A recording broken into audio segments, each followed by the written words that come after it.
আমাদের অনেকেরই পেটের অ্যাসিড কমে যায় এবং এটা আসলে আমরা অনেকেই বুঝতে পারি না যে আমাদের পাকস্থলী অ্যাসিড কমে গিয়েছে।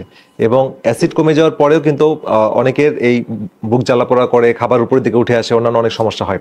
তাহলে এই অ্যাসিড কমে যাওয়ার কারণটা আমরা আসলে জানবো এবং এখান থেকে পরিত্রাণের উপায় বা ফাংশনাল মেডিসিন কিভাবে আমাদেরকে ইনস্ট্রাকশন দেয় সেগুলো আজকে জানবো।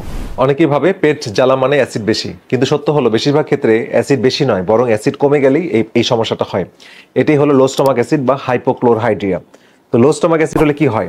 যখন অ্যাসিড কমে যায় তখন খাবার ঠিক মতো ভাঙে না, প্রোটিন হজম হয় না, খনিজ উপাদান যেমন আয়রন, ভিটামিন বি12, জিঙ্ক শরীরে ঠিক মতো অ্যাবজর্ব হয় না, ব্যাকটেরিয়া সহজে শরীরে ঢুকে পড়ে, গাট ফুলে যায় বা অন্ত্রগুলো গ্যাস দ্বারা পরিপূর্ণ হয়ে যায় এবং এই গ্যাসগুলো আমাদের উপরের দিকে উঠে আসে, গ্যাস হয়, ঢেকুর উঠে, বেলচিং হয়, যাই খাই মনে হচ্ছে গলার কাছে কিছু মানে আটকে আছে, এরকম রোগীরা কমপ্লেন করেন।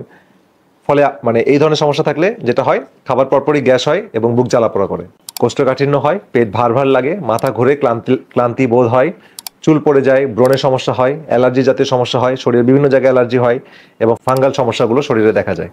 এখন যে কমন কারণগুলো যেটা আসলে এই লো স্টমাক অ্যাসিডের জন্য দায়ী, সেটা হচ্ছে দীর্ঘদিন যদি আমরা গ্যাসের ওষুধ বা অ্যান্টাসিড জাতীয় ওষুধ খাই তাহলে একটা কারণ। এছাড়া যারা দীর্ঘদিন স্ট্রেস বা খুব বেশি স্ট্রেসফুল লাইফ লিড করছে, টেনশনের মধ্যে আছে, অ্যাংজাইটি টেনশনের মধ্যে আছে, তাদের কিন্তু অ্যাসিড কমে যায়।